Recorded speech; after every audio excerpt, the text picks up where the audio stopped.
Assalamualaikum warahmatullahi wabarakatuh. Salam sejahtera dan bahagia buat kita semua. Pada video kali ini merupakan pertemuan ke-6 dengan topik penulisan metode penelitian. Di dalam sistematika karya ilmiah terapan PP3IP, metode penelitian terdapat dalam bab 3 yang mencakup ada 3A yaitu lokasi dan waktu penelitian, kemudian 3B metode pengumpulan data, dan 3C teknik analisis. Pengertian metode penelitian. Apa sih sebetulnya metode penelitian itu? Metode penelitian merupakan prosedur atau langkah-langkah sistematik dalam mendapatkan pengetahuan atau ilmu. Metode penelitian merupakan cara ilmiah untuk mendapatkan informasi dengan tujuan dan kegunaan tertentu. Jadi, sebagaimana kita ketahui bahwa ilmu merupakan pengetahuan yang didapatkan melalui metode ilmiah. Tidak semua pengetahuan berupa ilmu, karena ilmu memiliki kriteria tertentu. Penulisan metode penelitian dalam karya ilmiah merupakan suatu kumpulan dari berbagai cara yang didasari oleh penalaran dan logika berpikir yang kuat yang dipergunakan untuk pendekatan suatu masalah dengan tujuan untuk memperoleh pengertian-pengertian yang lebih luas mengenai berbagai masalah. Metode penelitian adalah suatu kerangka berpikir menyusun gagasan yang relevan dengan maksud dan tujuan, menggunakan strategi umum dalam pengumpulan data dan analisis data yang diperlukan guna menjawab permasalahan yang dihadapi. Pengelompokan metode penelitian. Jadi di sini ada 14 jenis metode penelitian. Apa saja? 1. Eksperimen, sejarah, psikologis, case study, survei, membuat kurikulum, analisis pekerjaan, interview, questionnaire, observasi, pengukuran, statistik, tabel dan grafik, dan teknik perpustakaan. Di sini ada kata observasi, coba nanti dicermati untuk pasis masuk dalam jenis yang mana. Nah, masuk dalam jenis observasi. Observasi pada saat bekerja di atas kapal. Jadi, sekali lagi, Bapak Ibu sekalian, pasis pada saat di atas kapal, masa on board itu dianggap melakukan observasi. Sekarang lokasi dan waktu penelitian. Di sini kalau lokus penelitiannya adalah kapal, jadi Bapak Ibu semuanya sebagai pelaut pada masa on board, kemudian start sampai selesai tugasnya, maka itu disebut waktu penelitian atau masa on board.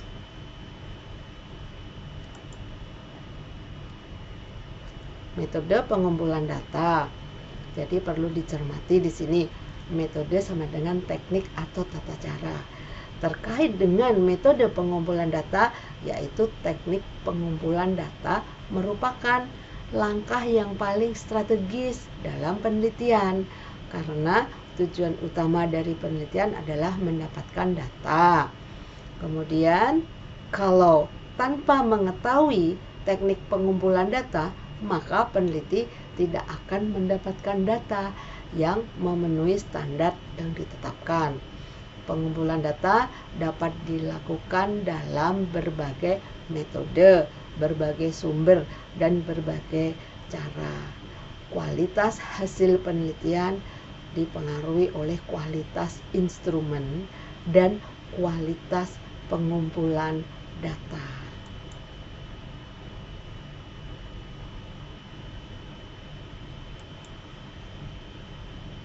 Metode pengumpulan data bisa digolongkan penelitian kuantitatif dan kualitatif. Dalam penelitian kuantitatif, kualitas instrumen berkenaan dengan validitas dan reliabilitas instrumen dan kualitas pengumpulan data berkenaan dengan ketepatan cara-cara yang digunakan untuk mengumpulkan data. Sedangkan kualitatif, dalam penelitian kualitatif yang menjadi instrumen atau alat penelitian adalah peneliti itu sendiri. Jadi dalam hal ini Bapak-bapak PASIS, Bapak Ibu PASIS adalah sebagai instrumen. Ya, perlu diingat di sini. Nah, sehingga karena peneliti atau Bapak Ibu sekalian sebagai instrumen juga harus divalidasi seberapa jauh peneliti kualitatif siap melakukan penelitian yang selanjutnya terjun di lapangan. Namun karena pada masa on-board dianggap telah melakukan penelitian, maka terkait dengan validasi Bapak Ibu sekalian telah dianggap memenuhi kriteria melakukan penelitian kualitatif. Nah, untuk teknik pengumpulan data kuantitatif ada tes, interview atau wawancara, kuesioner atau angket, observasi, survei, analisis dokumen. Perlu dicermati yang nomor 4, observasi. Nanti coba untuk kualitatif seperti apa. Nah, teknik pengumpulan data kualitatif ada 4 macam: observasi, wawancara, dokumentasi, dan triangulasi atau gabungan dari ketiganya. Di sini muncul yang nomor 1, observasi. Jadi, penelitian kuantitatif maupun kualitatif ada teknik pengumpulan data yang disebut sama-sama observasi. Namun nanti jenis data itu berbeda. Yang satu kualitatif, yang satu kuantitatif. Jadi jenis dan sifatnya yang berbeda. Untuk pengumpulan data observasi itu sendiri ada yang dinamakan partisipatif. Kemudian bisa juga disebutnya terus-menerus atau tersamar atau tidak terukur. Khususnya untuk observasi partisipatif ada disebut observasi pasif. Juga bisa disebut juga apakah observasinya bersifat moderat. Apa juga bisa disebut lagi observasi yang aktif. Dan yang terakhir adalah observasi yang lengkap. Pengumpulan data observasi partisipatif coba dicermati. Peneliti terlibat dalam kegiatan sehari-hari orang yang sedang diamati atau yang digunakan sebagai sumber data penelitian. Nah, di sini tentunya kalau yang tadi dinamakan lokasinya adalah kapal tempat Bapak bekerja atau Bapak on board, itu dijadikan lokus, artinya Bapak Ibu sekalian sebagai peneliti terlibat dalam kegiatan sehari-hari di dalam kapal tersebut. Jadi di sini sambil melakukan pengamatan, peneliti ikut melakukan apa yang dikerjakan oleh sumber data dan ikut merasakan suka dukanya. Dengan observasi partisipatif, data yang diperoleh akan lebih lengkap, tajam, dan sampai mengetahui pada tingkat makna dari setiap perilaku yang nampak. Dalam hal ini tidak hanya perilaku manusianya, tapi seluruh aktivitas. Jadi peneliti mengamati apa yang dikerjakan orang, mendengarkan apa yang mereka ucapkan, dan berpartisipasi dalam setiap aktivitas mereka. Nah, ini jenis pengumpulan data observasi partisipatif yang tadi disampaikan ada 4. Kalau dia pasif, artinya peneliti datang di tempat kegiatan orang yang diamati tetapi tidak ikut terlibat dalam kegiatan tersebut. Kalau dikatakan moderat, peneliti dalam mengumpulkan data ikut observasi partisipatif dalam beberapa kegiatan, tetapi tidak semuanya. Sedangkan yang aktif, peneliti ikut melakukan apa yang dilakukan oleh narasumber atau sumber data tadi, tetapi belum sepenuhnya lengkap. Nah, yang terakhir adalah observasi yang lengkap. Peneliti sudah terlibat sepenuhnya, terdapat apa yang dilakukan sumber data. Keterlibatan peneliti dalam hal ini adalah Bapak Ibu sekalian PASIS yang itu merupakan yang tertinggi terhadap aktivitas kehidupan yang diteliti. Artinya Bapak Ibu sekalian involved secara lengkap dalam aktivitas di objek atau lokus penelitian. Jadi sekarang untuk memahami data. Data secara etimologis merupakan bentuk jamak dari datum, berasal dari bahasa Latin yang berarti sesuatu yang diberikan. Data dapat berarti fakta dari suatu objek yang diamati, yang dapat berupa angka maupun kata-kata. Coba dicermati di sini, berupa angka-angka maupun kata-kata. Dari sini tercermin kalau angka-angka kategorinya kuantitatif, kalau kata-kata kategorinya kualitatif. Data jika dipandang dari sisi statistika atau data merupakan fakta-fakta yang akan digunakan sebagai bahan penarikan kesimpulan. Data juga merupakan segala fakta maupun angka yang dapat dijadikan bahan untuk menyusun suatu informasi. Data adalah keterangan mengenai variabel pada sejumlah objek data tersebut, menerangkan objek-objek dalam variabel tertentu. Nah, data yang baik, 1. Objektif. Data yang diperoleh dari lapangan atau hasil pengukuran harus ditampilkan dan dilaporkan apa adanya, tanpa ditambah dikurangi. Kemudian data harus relevan. Dalam mengumpulkan dan menampilkan data harus sesuai dengan permasalahan yang sedang dihadapi atau diteliti. Data harus up to date. Data tidak boleh usang atau ketinggalan zaman, sehingga harus selalu menyesuaikan perkembangan yang ada dan memiliki sifat keterangan. Representatif, data harus diambil dari sumber yang tepat dan dapat menggambarkan kondisi senyatanya atau secara faktualnya. Nah, data itu sendiri dibedakan cara perolehan data, sumber data, waktu pengumpulan data, dan sifat data. Dibedakan dari cara perolehan data, ada data primer, data sekunder. Kalau dari sumber data bisa dikategorikan internal, eksternal. Apabila dilihat dari waktu pengumpulan data, bisa cross section atau time series. Dan dari sifat data itu sendiri bisa kuantitatif atau kualitatif. Nah, di sini dari data dari cara perolehan yang dinamakan data primer adalah data yang diperoleh atau dikumpulkan oleh peneliti. Dalam hal ini Bapak Ibu PASIS dari sumber datanya atau pihak yang bersangkutan. Kalau namanya sumber datanya kapal berarti berasal dari kapal. Kapan? Masa on board.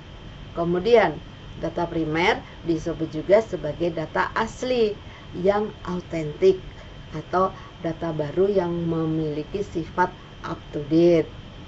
Untuk mendapatkan data primer, peneliti harus mengumpulkan secara langsung. Data primer adalah secara langsung diambil dari objek penelitian. Jadi contoh ya, udah jelas ya, bahwa data pada saat diambil masa onboard dan langsung oleh Bapak Ibu sekalian, kategorinya adalah data primer. Sedangkan data sekunder adalah data yang diperoleh atau dikumpulkan peneliti dari berbagai sumber yang telah ada, sehingga peneliti sebagai aktor kedua dalam hal ini adalah Bapak Ibu Pasis sebagai aktor kedua. Data sekunder dapat diperoleh dari berbagai sumber, apakah dari buku, laporan, jurnal, data milik instansi atau perusahaan terkait. Kemudian data sekunder adalah data yang didapat tidak secara langsung dari objek penelitian. Peneliti mendapatkan data yang sudah jadi yang dikumpulkan oleh pihak lain dengan berbagai cara atau metode, baik komersial maupun non-komersial. Dan data sekunder ini perlu dicermati. Nanti pada saat menulis karya ilmiah terapan, Bapak harus mencermati yang dimaksud data sekunder ini. Jadi tidak hanya sekedar memasukkan data sekunder. Itu tolong digaris bawahi. Nah, kalau dilihat dari sumbernya ada dari internal maupun eksternal.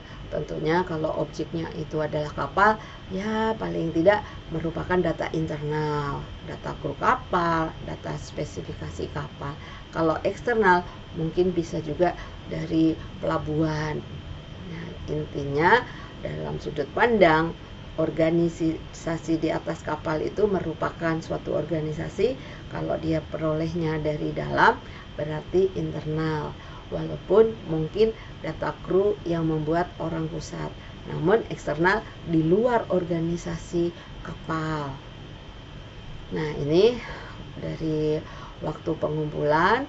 Kalau cross section itu data dikumpulkan dari waktu ke waktu yang menggambarkan tentang perkembangan suatu kejadian atau kegiatan tertentu. Data cross section adalah data yang menunjukkan titik waktu tertentu. Jadi contohnya kalau Bapak Ibu di atas kapal selama 3 tahun, kemudian pada saat bulan-bulan anginnya kenceng misalnya, atau mungkin dalam periode semester 2 itu terjadi sesuatu, sehingga dari 3 tahun akan melihat 3 titik di semester 2, atau mungkin dilihatnya di awal tahun misalnya, itu disebutnya cross section. Nah, di sini yang disebut time series, data time series adalah data yang dikumpulkan pada waktu tertentu yang dapat menggambarkan keadaan atau karakteristik objek pada saat penelitian dilakukan. Data time series adalah data yang datanya menggambarkan sesuatu dari waktu ke waktu secara periodik atau periode secara historis. Sifat data kalau kuantitatif itu berupa angka, hasil pencatatan atas suatu kejadian. Data kuantitatif mendasarkan hasil penelitian pada perhitungan-perhitungan matematis yang kemudian memberikan gambaran atas suatu fenomena, kasus yang diajukan dalam penelitian. Di dalam penelitian kuantitatif sering digunakan data statistik yang telah tersedia sebagai sumber data tambahan bagi keperluannya. Nah, kalau kualitatif itu datanya berbentuk kalimat, kata, atau gambar. Dalam penelitian kualitatif, sumber dan jenis data meliputi kata-kata dan tindakan. Sumber tertulis, foto, gambar. Sumber tertulis di sini maksudnya dokumen maupun sumber perkataan berupa record maupun wawancara terhadap narasumber. Kalau dia bentuknya foto atau gambar, ini sangat diperlukan sebagai sumber data yang berfungsi sebagai penghasil data deskriptif yang cukup berharga dan sering digunakan untuk menelaah segi-segi subjektif, dan hasilnya sering dianalisis secara induktif. Sehingga Bapak Ibu sekalian, apabila memilih masalah pokok dan batasan masalah, lebih baik apabila ada gambarnya.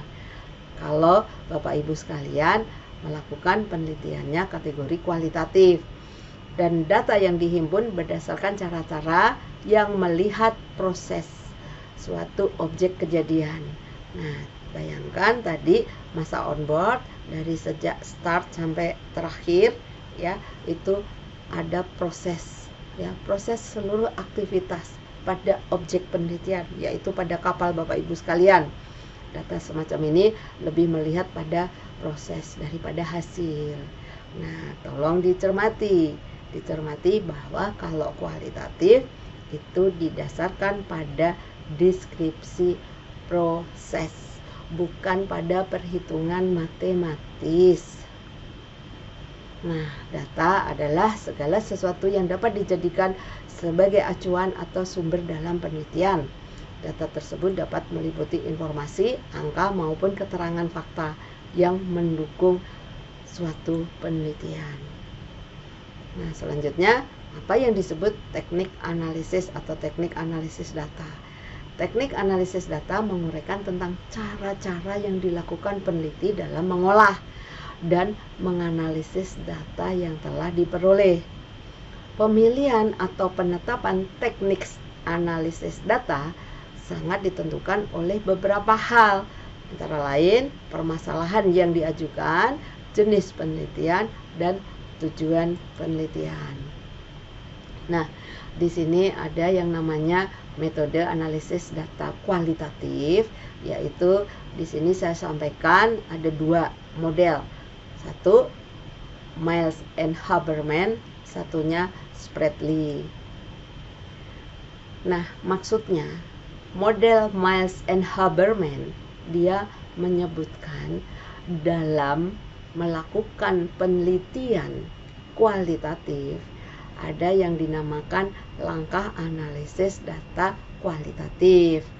Nah, di sini ada 3 langkah. Diawali oleh tahap pertama reduksi data, kemudian display data. Yang terakhir, tahap terakhir adalah kesimpulan dan verifikasi. Nah, di sini sebagai ilustrasi tadi disampaikan bahwa waktu penelitian adalah masa onboard. Nah, di dalam pemahaman langkah analisis data Miles and Haberman, masa pengumpulan, masa onboard. Untuk penelitian kualitatif, coba dicermati ya, bahwa Bapak Ibu sebagai instrumen pengumpulan data, sehingga sebagai subjek yang mengumpulkan data. Nah, si Miles Haberman mengatakan bahwa proses tersebut terdiri dari reduksi data, kemudian penyajian data, penarikan kesimpulan dan verifikasi. Sehingga di sini yang dinamakan langkah-langkah analisis data dengan menggunakan model Miles and Haberman itu jelas dari sejak awal. Kemudian apabila penulisannya itu telah turun dari kapal, dinamakan pasca. Namun apabila saat ini Bapak Ibu sekalian masih masa onboard, itu melakukan 3 langkah ini, walaupun nanti penulisannya di berbagai bab. Contohnya kalau reduksi data itu sebetulnya dituangkan sejak berada di bab 1, karena bab 1 latar belakang masalah merupakan justifikasi pemilihan judul, sehingga yang tidak terkait dengan judul tentunya dibuang. Kemudian penyajian itu nanti di dalam karya ilmiah terapan ada di bab 4A. Selanjutnya untuk penarikan kesimpulan, walaupun kesimpulan itu letaknya di bab 5, nah, di sini butuh suatu proses yang disebut analisis. Nah, inilah sebenarnya yang dimaksud dengan langkah-langkah analisis data kualitatif model Miles and Haberman. Nah, di sini tahap awal yang tadi saya sampaikan reduksi. Jadi di sana sebetulnya diawali oleh memilah, memusatkan, menyederhanakan, memfokuskan data yang ditemukan di lapangan. Jadi peneliti atau Bapak Ibu sekalian membuat suatu catatan. Kemudian catatan tersebut untuk dilakukan dasar untuk pemilihan atau memilah, ya, memilah yang ada hubungannya dengan nanti masalah pokoknya apa. Nah, di sini tentunya pemilihan itu maksudnya data yang relevan. Kalau tidak relevan ya dibuang. Makanya nanti juga tercermin kaitannya dengan masalah pokok, kemudian batasan masalah, rumusan masalah, dan tujuan penelitian itu ada benang merahnya semuanya. Nah, di sini dalam menyusun data harus secara sistematis. Nanti dituangkannya di deskripsi data. Nah, display data ini yang dinamakan penyajian data. Jadi setelah dilakukan reduksi tadi, reduksi data yang sudah dituangkan di bab 1, ya, bab 1, kemudian langkah selanjutnya penyajian data. Nah, data ini dapat disajikan dalam bentuk diagram, tabel, grafik, dan sebagainya. Termasuk kalau untuk kualitatif berupa narasi atau kata-kata atau kalimat. Nah, di sini tahap display data tujuannya apa sih? Untuk mendapatkan gambaran keseluruhan atau bagian tertentu dari gambaran keseluruhan. Kalau dianalogikan berarti menyampaikan display data itu tentang masalah pokok dan lebih mengerucut atau spesifik kepada batasan masalah. Dan di sini berupaya mengklasifikasikan, menyajikan data sesuai dengan pokok masalah tersebut. Jadi tolong dicermati pokok permasalahan atau masalah pokok. Artinya nanti diawali oleh masalah pokok, kemudian bisa dikembangkan menuju ke batasan masalah. Ada di bab 4A. Nah, tahap kesimpulan dan verifikasi. Jadi langkah terakhir itu kan untuk menarik kesimpulan atau membuat kesimpulan, conclusion. Nah, nanti kesimpulan itu kan ditulis di bab 5A. Nah, pada proses penarikan kesimpulan, artinya apa sih? Untuk mencari makna data yang dikumpulkan dengan mencari hubungan, persamaan, atau perbedaan. Juga mencari penyebab terjadinya masalah. Penarikan kesimpulan dilakukan dengan jalan membandingkan kesesuaian pernyataan dari subjek penelitian dengan makna yang terkandung dengan konsep-konsep dasar dalam penelitian tersebut. Nah, selanjutnya verifikasi agar penilaian tentang kesesuaian data dengan maksud yang terkandung dalam konsep dasar tersebut dalam penelitian lebih tepat dan objektif. Nah, ini untuk Spreadly. Spreadly itu sebetulnya dia ada empat langkah. Pertama, analisis domain, jadi memperoleh gambaran umum dan menyeluruh dari objek penelitian. Kemudian di sana ditemukan berbagai domain atau kategori, sehingga peneliti menetapkan domain tertentu sebagai pijakan untuk penelitian selanjutnya. Dan tahap kedua dinamakan analisis taksonomi. Domain yang dipilih tersebut selanjutnya dijabarkan menjadi lebih rinci untuk mengetahui struktur internalnya. Nah, ini dilakukan dengan observasi terfokus. Kemudian analisis komponensial mencari ciri spesifik dari setiap struktur internal dengan cara mengontraskan antar elemen. Dilakukan melalui observasi dan wawancara terseleksi dengan pertanyaan yang mengontraskan atau contrast question. Nah, terakhir analisis tema cultural. Di sana mencari hubungan di antara domain dan bagaimana hubungan dengan keseluruhan. Selanjutnya dinyatakan ke dalam tema atau judul, sehingga sebenarnya terkait dengan langkah-langkah Spreadly kalau dicermati dengan Miles Haberman itu saling terkait. Nah, kalau untuk kuantitatif, metode analisis data kuantitatif itu pastinya ada hubungannya dengan statistika. Di sini secara garis besar bisa digolongkan analisis deskriptif dan analisis inferensial. Kemudian untuk metode analisis data yang berdasarkan jumlah variabel yang dianalisis digolongkan menjadi analisis univariat, bivariat, multivariat. Uni 1, B2, multi banyak, lebih dari 2. Ini adalah sumber referensi yang untuk penulisan materi atau video kali ini. Wassalamualaikum warahmatullahi wabarakatuh. Terima kasih.